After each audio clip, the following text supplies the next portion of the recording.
तो मैं कहता हूँ ये क्या पता तबीयत खराब हो, एंटी एलर्जी खाई हो, मैंने यही सोचा कि ये चीजें हो सकती हैं। मैं भी अपना इतने लंबे करियर में मैंने तो कभी नहीं देखा कि कोई बीमार लोग आ जाते, लेकिन नशे में ये वो मैंने कभी नहीं देखा किसी। और आपको पता है कि एक एक्टर अगर उसको जरा सा भी बुखार है या बहुत ज्यादा बुखार भी हो और उसको आना पड़ेगा, इतना आपके ऊपर प्रेशर होता है कि फॉर स्पेशली आपकी वजह से, क्योंकि एक सीईओ की तबीयत खराब होगी तो वो फोन पे मीटिंग कर सकता है, हम फोन पे एक्टिंग करके नहीं दे सकते, हमारी शक्ल कोई वो नहीं कर सकता ना चेंज, स्पेशली अगर सबके साथ सीन्स हैं। तो अ लॉट ऑफ टाइम्स, अभी सना है उनकी भी तबीयत खराब थी, she is coming to the set and she is shooting the scenes.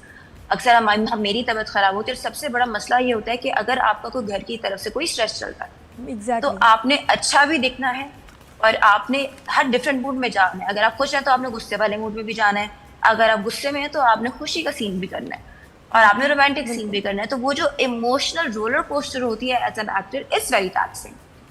तो मैंने अपनी एक्सपीरियंसेस में कभी ये नहीं देखा। अच्छा, ये ड्रामा हो गया है, खत्म होगी, कब कितने अरसे से शूट हो रहा था और कितने एपिसोड्स हैं?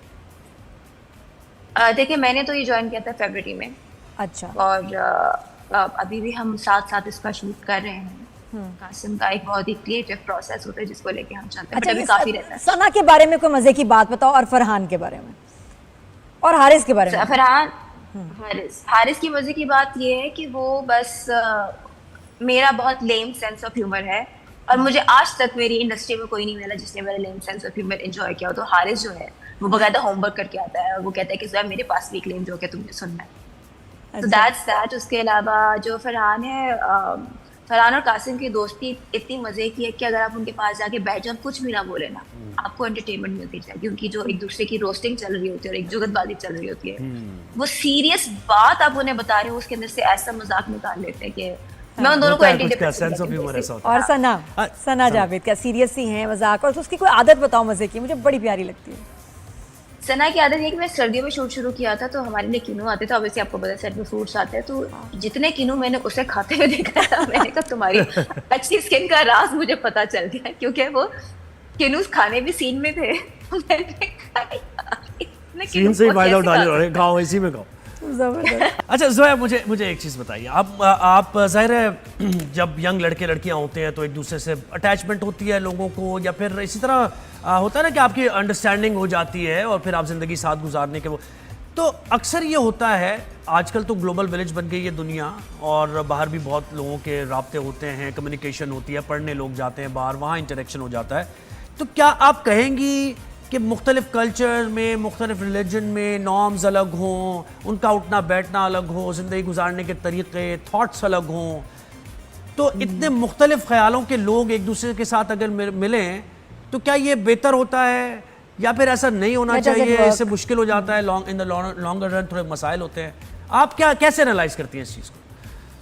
देखिए, मेरे पास काफ़ी एग्जांपल्स अपनी फैमिली में भी हैं। जैसे कि मैंने आपको कहा कि आप हर चीज़ को देख सकते हैं। जब मेरी अम्मी की शादी मेरे अब्बू से हुई थी, वो बहुत ही एक स्ट्रगलिंग फेज में थे, फिर उन्होंने उतार भी देखा, चढ़ाव भी देखा, हर चीज़ देखी। जब मेरी भाई की शादी मेरी भाभी से हुई थी, वो अपनी इंटर्नशिप कर रहे थे और एक छोटे से फ्लैट में रहते थे कराची में। नाउ अल्हम्दुलिल्लाह ही इज़ डूइंग फाइन।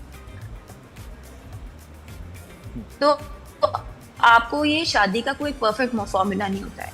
मेरे 2 बहन भाइयों की अरेंज मैरिज है, बहुत सक्सेसफुल है। तो मेरी एक कज़न है जिसकी शादी एक फॉरेनर से हुई है, जिन्होंने इस्लाम कबूल किया है, he is a great husband. मेरी जो बहन के ससुर हैं, उन्होंने एक स्विस औरत से शादी की, उन्होंने इस्लाम कबूल किया और वो हमसे ज़्यादा पक्की जो है मुसलमान है, जो मैं देखती हूँ। तो जैसे कि मैंने आपको कहा कि मैंने देखा कि बहुत सिमिलर इंटरेस्ट के लोग भी होते हैं, दे एंड अप क्लैशिंग, और बहुत ही मुख्तलिफ किस्म के लोग होते हैं जिनकी शादी आप कहते हैं कि इनकी तो नहीं चलेगी लेकिन चल जाती है। तो इसमें कोई formula, there is no formula to a successful marriage. I think it's just 2 people coming together and just doing their best. चाहे आपके कल्चर अलग हो, चाहे आपकी अपब्रिंगिंग अलग हो। मैंने बहुत सी जगह ऐसा देखा है कि सेम कल्चर से, सेम फैमिली से, सेम कास्ट से लोग होते हैं और वो नरमर के बराबर हो जाते हैं। मैंने देखा है कि बहुत ही कंट्रास्टिंग कल्चर से आए हुए लोग जो हैं वो बहुत ही खुशी की ज़िंदगी गुजारते होते हैं। तो there is no hard and fast rule. आप इस बात को ये अल्लाह ताला प्रेडिक्ट कर सकते हैं, हम बिल्कुल। और आप कितनी एफर्ट पर्सन टू पर्सन। अच्छा जोया, आप कौन सा प्रोजेक्ट आ रहा है जिसके लिए हम एक्साइटेड हो जाएं और क्या हो रहा है? मेरा एक प्रोजेक्ट आ रहा है जिसके अंदर आप मुझे एक ऐसे रोल में देखेंगे जिसमें मैंने अपने आप को खुद भी नहीं इमेजिन किया था। एक बहुत ही पॉजिटिव घरेलू आप जनाब करने वाली लड़की है और उसका मैं क्रेडिट उष्णा को देना चाहूंगी because she found the role for me and she told me कि जोया ये तुम कर सकती हो। अरे बस मैंने कहा कैसे टाइम लगेगा। हाँ तो कहती लेकिन कहती कि नहीं तुम ये कर सकती हो, मुझे पता है कि तुम करोगे, मैं देख सकती हूँ। And she actually gave me the point. उसने मुझे 2-3 चीज़ें बताई थी क्योंकि मुझे वो नेगेटिव एक्टिंग की इतनी आदत होगी कि मुझे पता ही नहीं था कि पॉजिटिव करना कैसे। और वो she is brilliant at it. तो उसने मुझे इनकरेज किया टू टेक ऑन दैट। अच्छा जोया, सिनेमा में 2 मूवीज लगी हुई है, एक मौला जट लगी है और एक नई वाली मौला जट लगी है। किसका टिकट लेंगी आप, पुरानी वाली या नई वाली? नई वाली मौला जट कर लूंगी।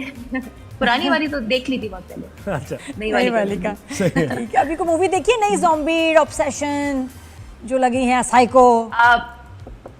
मैं इनमें से एक भी नहीं देख सकी, ईद पे भी नहीं देख सकी बिकॉज बहुत सारी चीजों में मसरूफियत चल रही थी। अरे देखो अभी अच्छा, जोया ने कह रही है देख सकी और देखना चाहिए नहीं, ये नहीं बताया। एक्टिंग की मास्टर क्लास है, तुम्हें ऑब्सेशन देखनी है जाके जोया, मेरे कहने पे। मैंने ये बहुत सुना है लेकिन टाइम ही नहीं मिल रहा नादिया जी। टाइम निकालना पड़ेगा गुड़िया, रात को चलो शाम को कहीं भी देखना। पता वो जरूरी है इसलिए क्योंकि वो हम एक्टर्स के लिए एक एक्टिंग क्लास है, उससे कम नहीं है, वो जरूर देखना। और मैंने सुना है कि वो एक यूट्यूबर ने डायरेक्ट की है। हाँ, इज ओनली 26, उसने डायरेक्ट की है, लिखी है, एडिट भी खुद की है।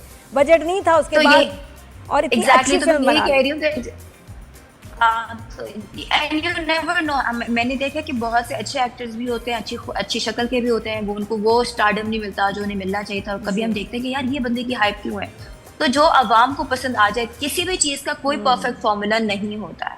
It's just what's written for you. आप अपने यू डू योर बेस्ट, आगे आपको। Thank you so much Zoya Nasir, बहुत शुक्रिया। All the best for Zoya से एक बात और करनी थी। जोया, ये एसिड विक्टिम्स जो हैं और बहुत ज़्यादा ख़वातीन इसका शिकार होती हैं, और अभी एक एमएनए है बलूचिस्तान से उन्होंने इसके खिलाफ उन्होंने कहा है कि सजाए मौत होनी चाहिए। बेशक, और हम भी जो हैं इस पे कैंपेन कर रहे हैं कि बैन करना चाहिए हर जगह इसकी खरीदो फरोख्त तेजाब की, एसिड की। तो देखिए औरतों के खिलाफ जो वायलेंस है, मैं कहती हूँ कड़ी से कड़ी सजा होनी चाहिए, बिल्कुल होनी चाहिए। बल्कि अल्लाह ताला ने हमें कहा कि जो बदला तुम लेना चाहते हो उसी बराबर का तुम लो। तो मैं तो कहती हूँ कि वाई नॉट, बिकॉज औरतों के खिलाफ ये जो जुल्म हो रहा है वो क्यों हो रहा है।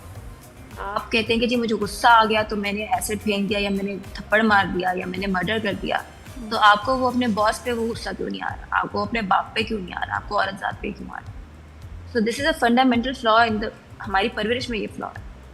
तो आई गेस हमें वहाँ से माइंडसेट को चेंज करना पड़ेगा कि औरतें भी और लॉज चेंज करने पड़ेंगे। बहुत शुक्रिया जोया, आपने वक्त दिया हमें, और best of luck. All the best Sharif.